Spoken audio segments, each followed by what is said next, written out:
পুজোর আর দিন কয়েক বাকি, তাই এবার দুর্গাপুজোর ফ্যাশনে কোন কোন পোশাক ট্রেন্ড করবে সেগুলি সন্ধান রাখছেন ফ্যাশনিস্তারা। ট্রেন্ডি আউটফিট এক্ষুনি সংগ্রহ না করলে ভারী বিপদ। ফ্যাশন মন পছন্দ না হলে পুজো একেবারেই মাটি।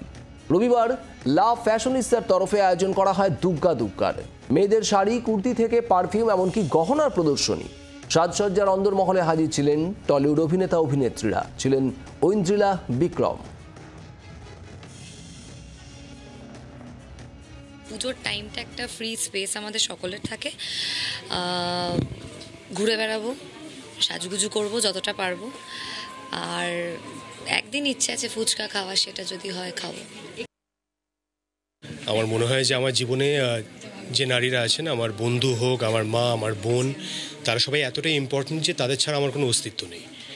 এবং সেদিক দিয়ে দেখতে গেলে একজন ফেমিনিস্ট মানুষ দুর্গাপুজোর আগে এরকম একটা ইভেন্টে এসছে যেখানে নারী শক্তি, তাদের কাজ, তাদের ব্যবসা সবটা সেলিব্রেট করা হচ্ছে, তাদের ক্রিয়েটিভিটি, এবং সেখান থেকে দাঁড়িয়ে তার একটা ছোট্ট অংশ হয়ে খুব ভালো লাগছে।